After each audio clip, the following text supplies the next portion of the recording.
like to share something a little more personal in this video, my hobbies. As a full-time artist, it's hard to separate work, which is being an artist, when it is both my job and my biggest passion.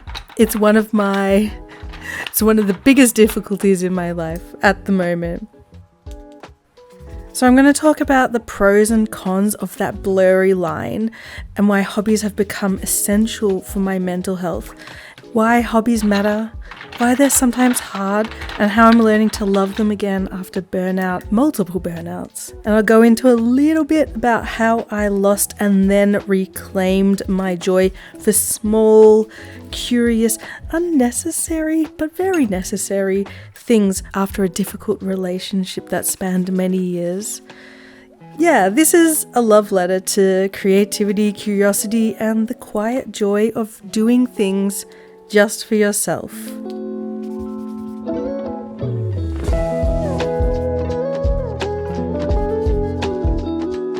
But first, hello, a little bit about me. My name is Sophie McPike and I'm a full-time artist. I live down here in beautiful Melbourne, Australia, my safe, cozy place.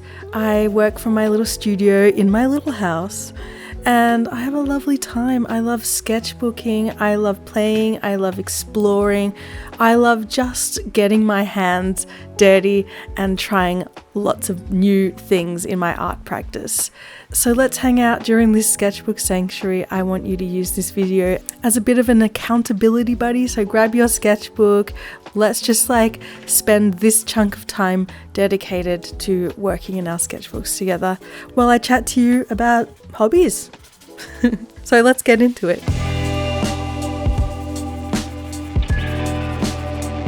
There's a bit of a double-edged sword, or a double-edged brush, if you will, with my job as a full-time artist when also making art and drawing and scribbling and sketching and just creating things is also my biggest passion. I mean, I get to do what I love every day. Well, most days. I mean, a lot of being an artist isn't painting and drawing and creating every day. There's a lot of admin and all the other things that comes with being a creator of videos and art for the internet. But yeah, more or less, I get to paint and draw and scribble and use my imagination almost every day, and that's pretty rare, pretty special. I've worked damn hard to get to this point, but I'm never going to stop being in awe of this being my job. 14-year-old Sophie would just be, I don't know, in disbelief about it. I get to experiment and play, and often these experiments and play times, especially in my sketchbook, they give me a little road, a little path for new directions, for new projects, new ideas, and that's forever exciting. Sometimes it's hard because I don't necessarily know what's going to happen around the corner or what's in store for me. But at the same time, I kind of love that. It makes my brain kind of happy because it's not the same every day. I really do like to mix it up and have fun and play around and change things up. Otherwise, I just get so bored. So this is an amazing job that I get to do where I can change it up whenever I want or whenever I feel like I need to. And just keep my busy brain going. I basically don't have to ask for permission to play and experiment, which is so weird. I was a kid growing up who asked permission for everything. I'd even ask my mum and dad if I could go to the toilet whenever I needed to go. I felt like I had to ask permission all the time, make sure it was okay to do things. And it's funny that I found myself in a job where I have complete freedom to shape it in any way that I want. How wild is that? I'm never bored. There's always something that I can do. And there's always so many things, too many things that I can't really keep up with a lot of the times in my work. And so it's very busy and I have a really good time. I stay curious. I'm constantly thinking about things. I'm constantly growing. I'm constantly playing with my inner child. My inner child is proud that I get to do this for a living. But the cons, there is a very blurry line between my work self and my rest self. I'm always like switched on, even if I'm making work for myself. I purposely go into making an artwork for myself. You know, it inevitably ends up being seen by the internet, or I'm like, oh, well, I could make something out of this, or whatever. It's difficult to keep things for myself sometimes. So, I don't know. Sometimes my relaxing time, my relaxing drawing can feel like, I don't know, for lack of a better term, unpaid labor. So I might as well just share it. And, you know, I do like sharing my work anyway. I enjoy it. I am a child of the internet. I first got on LiveJournal very early days and DeviantArt and stuff, and it just felt like every time I made an artwork, I had to share it. I didn't have to share it, but I felt like I wanted to share it to the world. I was a child that always felt invisible and uninteresting and unseen amongst my friends, my peers and stuff like that. When it came to showing my personality, I didn't talk much. I was so debilitatingly shy and quiet. I was the kid that didn't talk to anyone. So showing my artwork to the world was my little bit of like, hey, I'm here, and maybe I have something interesting to say. Maybe my voice is a little bit interesting. So I feel like it's a bit of a stuckness from that. I like to continuously share my artwork in the world because I do struggle to express myself as a human to human. Art is my way of showing up and being part of this world. So I owe a great deal of my creativity to the internet and being on the internet and having a beautiful cluster of humans who have started orbiting around me, cheering me on and understanding me and me understanding them. It's really nice. But the pressure of that, of having this business, this job that relies on the internet, that relies on Instagram and Patreon and stuff, it can be draining. It's difficult. It's difficult for it to not be performance-y sometimes. I try to be as authentically me as I can, and I try to talk about things that I think about a lot. And I do like to show that there is difficulty as well. And pressure as well. There's pressure to like stay my joyful self and this and that. But, you know, reality. I struggle sometimes. As much as I have an amazing job that I've curated myself, there's struggle. And, you know, when your passion is your job, those days or weeks or months where you lose motivation feels like an identity crisis. It's who I am. It's like takes up most of my space is being an artist and being an artist online. So yeah, when I have those crashes, I feel so guilty. I feel so like, who am I? Am I even anyone? So I think that's where having hobbies comes in. And I have a lot of hobbies. I love hobbies. I have a busy brain. I really like doing lots of things. I really like learning lots of different things. And I really like playing with lots of different things. I can easily get sucked into doom scrolls for way too many hours on my phone. So hobbies are essential to me. And I want to tell you really quickly about something that I've learnt recently by doing a really cute Skillshare class. I was really excited as I was scrolling through Skillshare, looking at all of the amazing classes that they have available from so many different skilled and wonderful teachers. And there are so many things that I want to dive into. There's a lot of classes about photography that I really want to try. Guitar, songwriting, poetry. These are all things that I can tie into my own art practice. I tried out Ralsei's hand lettering typography class and it was so fun. I used it as a way to create my final page in my sketchbook. I really love to finish off my sketchbook with a little bit of a quote, a poem, some sort of sweet words put together. Doing typography has always been very fun for me, but I've never looked into it more than just me trying it for myself without actually, having someone teach me some things. I was really excited when I came across this one because I was like, oh, typography. I've been thinking about that. Maybe I should try that out. I really loved Ralsei's process and how he took us with him on a walk around the streets to find different textures and to find different sayings. And he came across a bike that he found, and I thought that was so cool. And he integrated that into his final typography piece. So that's why I was inspired by what I was already working on, which is a house and a flower and the feeling of being hugged. I'm excited to let you know that the first 500 people to use my link in the description or to scan the QR code, which is on the screen right now, will receive a 1-month free trial of Skillshare. So you can get started today. And this is my finished typography artwork, the house that tucked itself into a flower's arms. I hope you like it. Thanks Skillshare for sponsoring the video.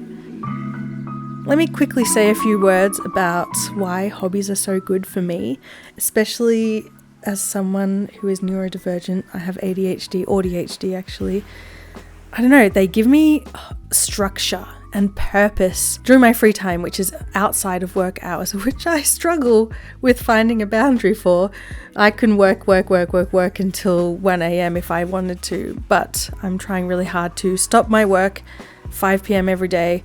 But I'm still in this creative flow. I want to do something. So yeah, hobbies really help me to do something different that means something, but are also relaxing enough that I don't have to really fully get obsessed with them.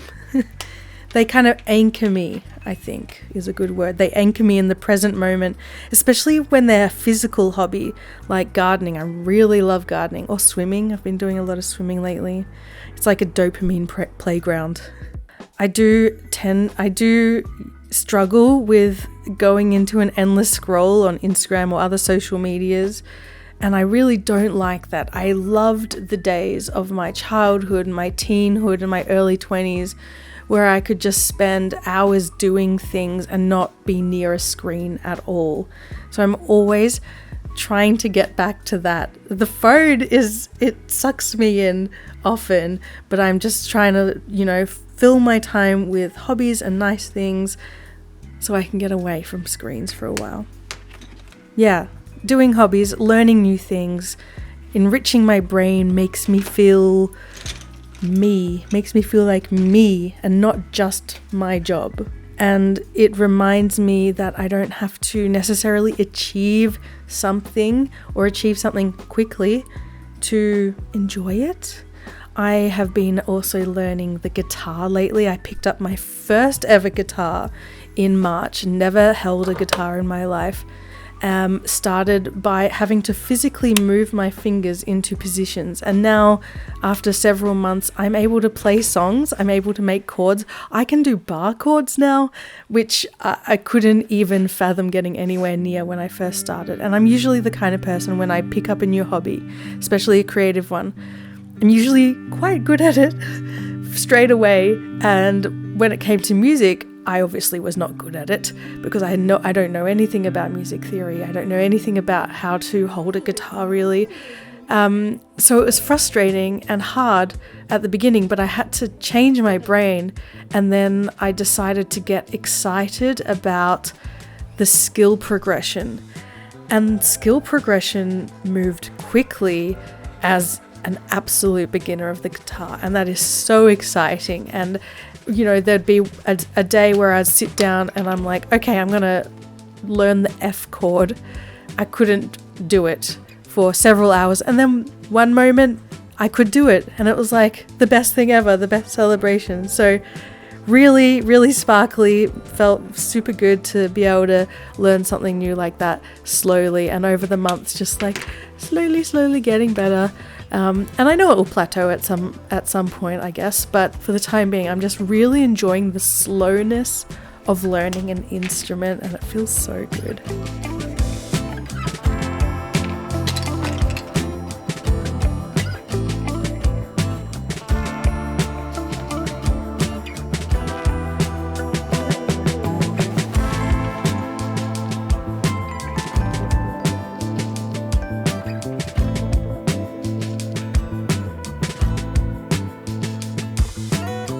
Picking up hobbies after my work days or during the weekend, they feel like beats in my day, in my week, just a way to break up time chunks. I definitely work in time chunks. So I like to work in half an hour chunks or hour chunks. And if I'm feeling a bit restless, a bit, stuck, I will go and I'll spend half an hour on my guitar, half an hour in my garden or walking the dogs or whatever. And yeah, it just feels like a nice beat reset in my days, in my weeks. It's like a powerful form of self-care, isn't it? Especially when I treat them as special moments for myself and not silly, frivolous, throwaway things. They are special things that I can do for myself that makes me feel me. But in saying that, it is hard to choose one hobby and stick with it. I definitely filter through a lot of things. I have a lot of things in the garage which I've bought the stuff for, used 3 or 4 times and then abandoned for several years. But I know I'm the kind of person that will pick it up again, and I go through these cycles. But it is hard to sit down and just have a handful of hobbies, even just 1 or 2 hobbies.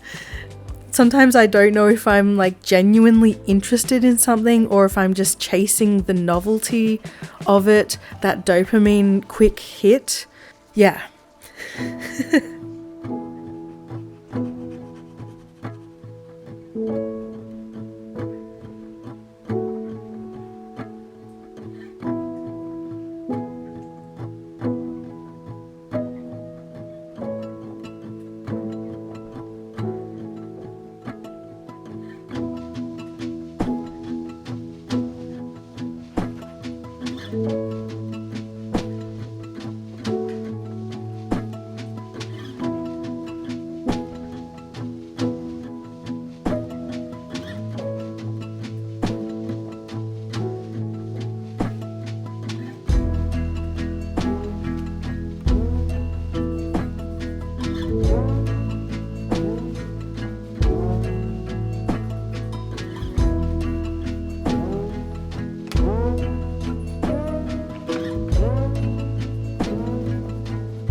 My time and energy is limited, very limited, and there are definitely a bunch of hobbies that do fall to the bottom of my list, and I feel guilty about that sometimes. And I kind of struggle with the fact that I am an artist. I am my work. I am, it's my identity. And who am I outside of work? And who am I outside of being an artist? Who is Sophie? Other things. When I meet new people and they're like, what do you do for fun? Oh, paint, draw, make art. Oh, what's your work? I paint, draw, and make art.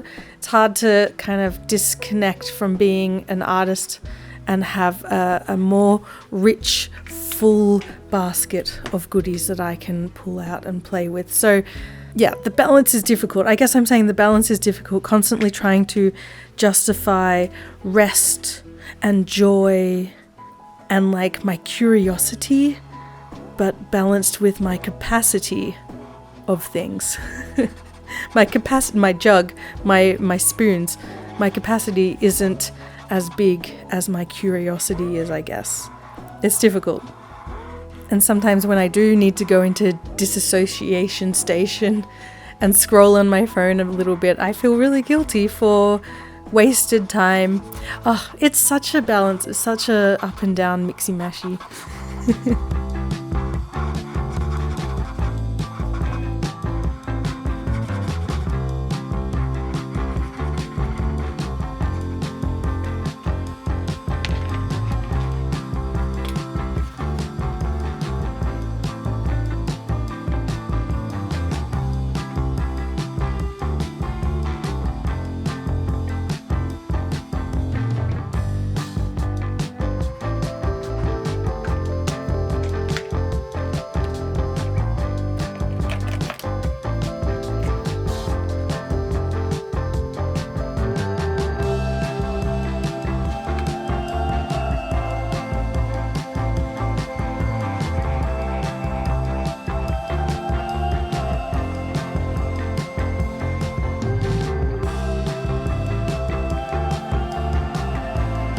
for years, I didn't really have hobbies. I didn't have space for them. I didn't have internal and brain and heart space for hobbies. I was in a relationship that was quite demanding, and I feel like I didn't have time outside of my job for myself. And it was a long relationship. It was a long time. There wasn't much room for me to recharge my energy and to learn about things that I wanted to do just by myself. I stopped collecting things. I stopped making things. I stopped exploring as much. I kind of got a bit swallowed up in this world, in this relationship that wasn't good for me for such a long time. So my art, my job became my lifeline. It became my entire identity. It was one thing that was mine that I could have, and I really held on to it. I clung to it because it was the only kind of place that I felt truly free. I forgot what it felt like to just do things just because. So since then, I've been learning that not everything I love has to be shared or even explained. I had to kind of, I had to kind of reintroduce myself to myself, and hobbies are a bit of those, were a bit like trail markers as I rediscovered or recovered myself after all those years. They were a way of saying, you're coming back, you're me again, I am mine again. So yeah, having all these hobbies, exploding with all of these hobbies are kind of how I have built trust with myself again. Every little spoon I collect, every plant I care for, every silly journal page, it's a kind of healing. And hobbies, I guess, are a way of me saying yes to being a whole person again and not just a working one. Every tiny joyful thing I do for me is a bit of a quiet rebellion against burnout and past control. I get to choose now, which is just so wonderful.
Some of my favorite hobbies at the moment are learning the guitar.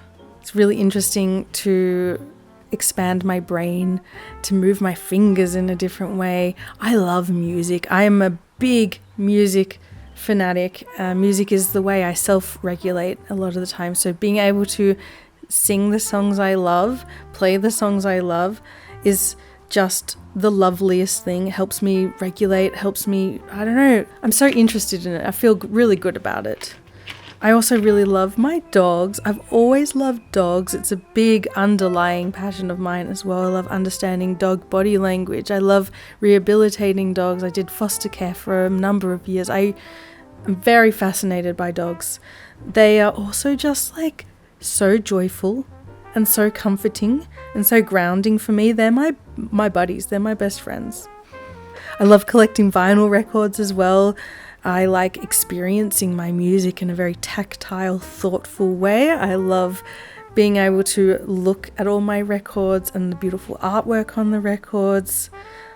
I love hunting for records at op shops / secondhand stores. I also love op shopping, vintage shopping, treasure hunting. That really itches my brain. I really love foraging for good, interesting, vintage, sweet things. I love going on walks around, nature walks, soft-paced nature walks, experiencing sound, taking photos. I love doing photography as well. I've been enjoying junk journaling here and there. It really allows me to make really playful, weird, sometimes bad, sometimes ugly on purpose pages. I love it. Collecting books. I love kids' books. Lights up my inner child for sure. So yeah, they're some of my big hobbies that I sort of cycle through these days that I love doing regularly. Oh, but there are so many hobbies that I have that I just, pick up once a month or once every other month or a couple of times a year that I wish I had more time for, obviously. But, what can you do? You only have so many hours in the day. You only have so much capacity in your heart. Yeah.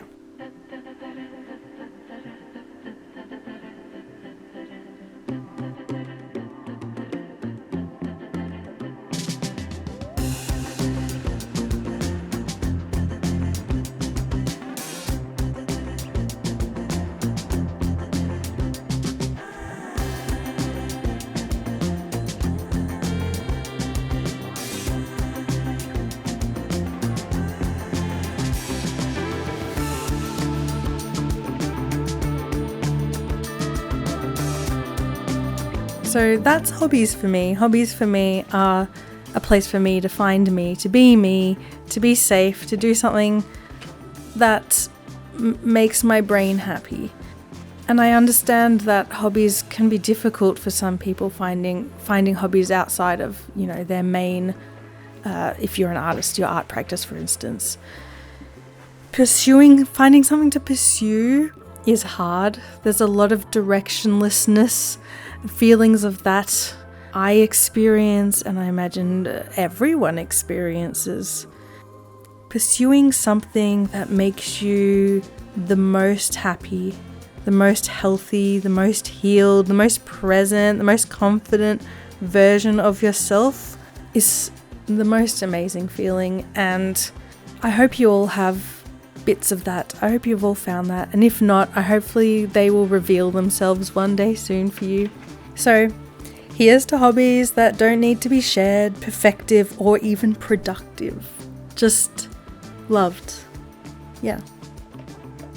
Anyway, thank you for joining me on this Sketchbook Sanctuary video. I hope you got a bit of drawing done, and I'll see you in the next one. Okay, tooroo.